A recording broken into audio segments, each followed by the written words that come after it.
ഭൂട്ടാനിൽ നിന്ന് നികുതി വെട്ടിച്ച് ആഡംബര കാർ കടത്തുന്നവരെ പൂട്ടാനുള്ള കസ്റ്റംസിന്റെ ഓപ്പറേഷൻ നുംഖോറിൽ അന്വേഷണം തുടരുന്നു.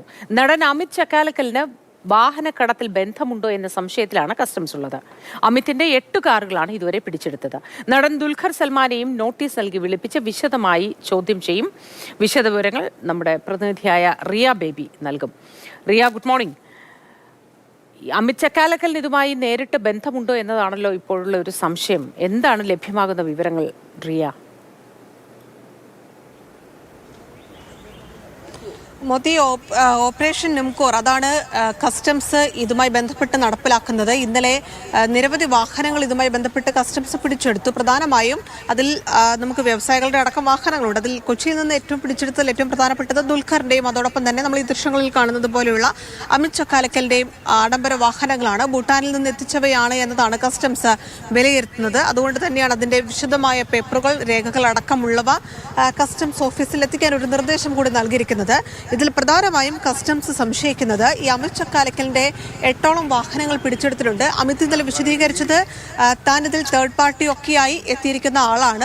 പലയിടങ്ങളിൽ നിന്ന്, പല ഓണേഴ്സിൽ നിന്ന് മാറി തന്റെ ഇടയ്ക്ക് എത്തിയിരിക്കുന്ന വാഹനങ്ങളാണ്. അത് ഭൂട്ടാനിൽ നിന്നുള്ളവയല്ല എന്നതാണ്. പക്ഷേ കസ്റ്റംസ് ആ രീതിയിലല്ല ആ പ്രതികരണത്തെ കണക്കാക്കുന്നത്. അമിത്തിന് ഏതെങ്കിലും തരത്തിൽ ഈ ഇടനിലക്കാരായി പ്രവർത്തിക്കുന്ന റാക്കറ്റുമായി ബന്ധമുണ്ടോ എന്ന കാര്യം കൂടി കസ്റ്റംസ് പരിശോധിക്കുന്നുണ്ട്. ഇത്രയും അധികം വാഹനങ്ങൾ അമിത്തിന്റെ കൈവശം വന്നത് എങ്ങനെയാണ് എന്ന കാര്യമാണ് കസ്റ്റംസ് പരിശോധിക്കുന്നത്. ഒരു പക്ഷേ അമിത് ഇന്നലെ പറഞ്ഞതുപോലെ രേഖകളൊക്കെ ഹാജരാക്കാൻ കഴിഞ്ഞിട്ടുണ്ടെങ്കിൽ അക്കാര്യത്തിൽ കസ്റ്റംസിനും ഒരു വിശദീകരണം നൽകേണ്ടി വരും എന്നുള്ളത് തന്നെയാണ് കസ്റ്റംസ് അധികൃതർ വ്യക്തമാക്കുന്നത്. ഒപ്പം തന്നെ ദുൽഖറിന്റെ കാര്യത്തിൽ ദുൽഖറിന്റെ കൈവശം ഉള്ള 2 വാഹനങ്ങൾ ഇന്നലെ പിടിച്ചെടുത്തിരുന്നു. ഇനിയും വാഹനങ്ങളുണ്ട് എന്നതാണ് കസ്റ്റംസ് വിലയിരുത്തുന്നത്. അതുകൊണ്ട് തന്നെ ആ വാഹനങ്ങൾ കൂടി ഹാജരാക്കാൻ ആവശ്യപ്പെട്ട് ദുൽഖറിന് നോട്ടീസ് നൽകും. ഒപ്പം തന്നെ ദുൽഖറിനെ വിളിച്ചു വരുത്തി ഈ 2 വാഹനങ്ങളുടെയും അതോടൊപ്പം തന്നെ കസ്റ്റംസ് സംശയ നിഴലിൽ കരുതിയിരിക്കുന്ന മറ്റു ചില വാഹനങ്ങളുണ്ട്. ദുൽഖറിന്റെ സിനിമയിലൊക്കെ ഉപയോഗിച്ചിട്ടുള്ള ചില വാഹനങ്ങളാണ്.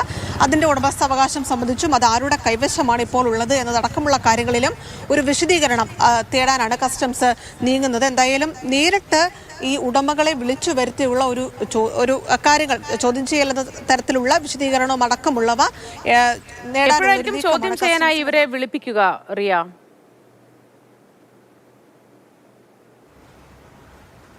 ഇന്നലെ കസ്റ്റംസ് ഉദ്യോഗസ്ഥൻ തന്നെ വ്യക്തമാക്കിയത് അതിന് സമയമെടുക്കും, പക്ഷേ അത് അടുത്ത ദിവസങ്ങളിൽ തന്നെ ഉണ്ടാകുമെന്നുള്ളതാണ്. കാരണം ഇപ്പോൾ പിടിച്ചെടുത്ത വാഹനങ്ങളുമായി ബന്ധപ്പെട്ട ചില കാര്യങ്ങൾ കൂടി കസ്റ്റംസിന് പൂർത്തിയാക്കേണ്ടതുണ്ട്. MVD അടക്കം സമാനമായി തന്നെ ഇതേ കാര്യത്തിൽ നടപടികൾ മുന്നോട്ട് പോകുന്നുണ്ട്. MVD ഉദ്യോഗസ്ഥർ ഇന്നലെ ദുൽഖറിന്റെ അടക്കം വീട്ടിലെത്തി പരിശോധന നടത്തി മടങ്ങിയ ശേഷം വ്യക്തമാക്കിയത് ഈ വാഹനങ്ങളുമായി ബന്ധപ്പെട്ട് നേരിട്ട് MVD ഓഫീസിലടക്കം എത്തിച്ച് ചില എഞ്ചിൻ പരിശോധനകളടക്കം അതിന്റെ പേപ്പറുകളും മറ്റു വിശദാംശങ്ങളും തേടാനുള്ളൊരു നീക്കം MVDയുടെ ഭാഗത്തുനിന്ന് നടക്കുന്നുണ്ട്. അപ്പോൾ ഈ 2 കസ്റ്റംസിന്റെയും MVDയും ഭാഗത്തുനിന്ന് ഒരേപോലെ തന്നെ ഈ വിഷയത്തിലൊരു നീക്കം കൂടി ഈ ദിവസങ്ങളിൽ പ്രതീക്ഷിക്കുന്നുണ്ട്.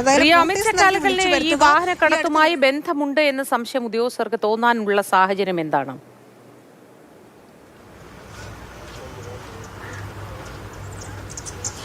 മോദി ഇന്നലെ അമിത്തിന്റെ കലൂരിലുള്ള വീട്ടിലാണ് കസ്റ്റംസ് സംഘം പരിശോധന നടത്തിയത്. 8ഓളം വാഹനങ്ങൾ കസ്റ്റംസ് സംഘം പിടിച്ചെടുത്തിട്ടുണ്ട്. ഇത്രയും അധികം വാഹനങ്ങൾ കൈവശം വെച്ചതുമായി ബന്ധപ്പെട്ടാണ് അമിത്തിനോട് രേഖകൾ ഹാജരാക്കാൻ ആവശ്യപ്പെട്ടത്. പക്ഷേ ചില രേഖകൾ തന്റെ കൈവശമില്ല എന്നതാണ് അമിത് കസ്റ്റംസിനെ അറിയിച്ചിരിക്കുന്നത്. അക്കാര്യത്തിൽ കസ്റ്റംസിന് ചില സംശയങ്ങളുണ്ട് എന്നതാണ് ഉദ്യോഗസ്ഥർ പറയുന്നത്. മാത്രമല്ല ഇതിൽ ചില വാഹനങ്ങൾ ഉടമസ്ഥാവകാശം, അതായത് 3-4 പേർ കൈവശം വെച്ച വാഹനങ്ങളിൽ ചിലതുണ്ട്. പക്ഷേ മറ്റു ചില വാഹനങ്ങളെ സംബന്ധിച്ച് കസ്റ്റംസിന് ചില സംശയങ്ങളുണ്ട്. അതുകൊണ്ട് തന്നെ അക്കാര്യത്തിൽ കസ്റ്റംസ് പറയുന്നത് അമിത്തിനെ വിശദമായി തന്നെ ചോദ്യം ചെയ്യും, നോട്ടീസ് നൽകി വിളിച്ചു വരുത്തി ചോദ്യം ചെയ്യും. അതോടൊപ്പം തന്നെ കൈവശമുള്ള ഈ വാഹനങ്ങൾ സംബന്ധിച്ച് കൂടുതൽ വിവരങ്ങൾ ശേഖരിക്കേണ്ടതുണ്ട് എന്നതാണ് കസ്റ്റംസ് വ്യക്തമാക്കുന്നത്. ഇതിൽ കസ്റ്റംസ് പറയുന്നത് ഇടനിലക്കാരുടെ ഒരു റാക്കറ്റ് തന്നെ ഇതുമായി ബന്ധപ്പെട്ട് പ്രവർത്തിക്കുന്നുണ്ട്.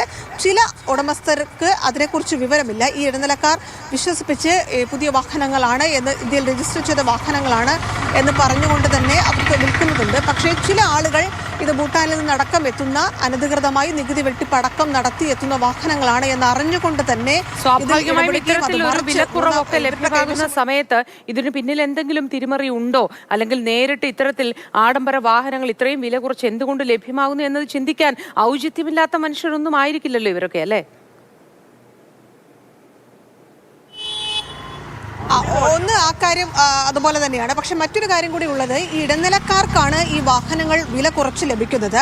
അവർ വിൽക്കുമ്പോൾ ഇത് ഉയർന്ന വിലയ്ക്ക് തന്നെ വിൽക്കുന്നുണ്ട് എന്നൊരു കാര്യം കൂടി കസ്റ്റംസ് വ്യക്തമാക്കുന്നുണ്ട്. അതുകൊണ്ട് തന്നെ ഈ വാങ്ങുന്ന ആളുകളിൽ ചിലർക്കിത് സാധാരണ രീതിയിൽ ഇന്നലെ നമ്മൾ വാർത്തയിലൊക്കെ നൽകിയതുപോലെ തന്നെ ഈ എംബസിയുടേതടക്കം ഉദ്യോഗസ്ഥരുടെയും എംബസിയുടെയും അടക്കം വ്യാജ സീലും പേപ്പറുകളും ഒക്കെ തരപ്പെടുത്തിയാണ് ഈ ഇടനിലക്കാർ ഈ വാഹനങ്ങൾ വിൽപ്പന നടത്തുന്നത്. അപ്പോൾ ഒരുപക്ഷെ ഇത് വാങ്ങുന്ന ഈ വാഹന ക്രേസുള്ള ആളുകൾക്ക് അവരുടെ മനസ്സിൽ ഇത്രയും നല്ല വാഹനങ്ങൾ, അവർ ഈ ക്രേസുള്ള, അവർ ആഗ്രഹിച്ചിരിക്കുന്ന ചില വാഹനങ്ങൾ, എംബസി ഉദ്യോഗസ്ഥർ ഉപയോഗിച്ച വാഹനങ്ങൾ അതൊക്കെ പറഞ്ഞ് കിട്ടുമ്പോൾ അവർ അത് വാങ്ങുന്ന ഒരു രീതി കൂടി അവിടെ നിലനിൽക്കുന്നുണ്ട്. അതുകൂടി എടുത്ത് പറയേണ്ടതുണ്ട്. അങ്ങനെ കബളിപ്പിക്കപ്പെട്ട ആളുകൾ കൂടി ഈ ഇതിനിടയിൽ പെട്ടിട്ടുണ്ട്. പക്ഷെ മറ്റു ചിലർ ഇത് കൃത്യമായി തന്നെ ഭൂട്ടാനിൽ നിന്ന് എത്തുന്ന, നികുതി വെട്ടിപ്പ് നടത്തി വ്യാജ രജിസ്ട്രേഷൻ നടത്തി എത്തുന്ന വാഹനങ്ങളാണ് എന്ന് അറിഞ്ഞു തന്നെ വാങ്ങുന്നവരുണ്ട് എന്ന കാര്യം കൂടി കസ്റ്റംസ് എടുത്തു പറയുന്നു. എന്തായാലും ഷോറൂമുകൾ കേന്ദ്രീകരിച്ചും അതോടൊപ്പം തന്നെ ഇത് കൈവശം വെക്കുകയും വീണ്ടും വിൽപ്പനകൾ നടത്തുകയും ചെയ്യുന്നവരെ കേന്ദ്രീകരിച്ചും കസ്റ്റംസ് അന്വേഷണം വ്യാപിപ്പിക്കുന്നുണ്ട്.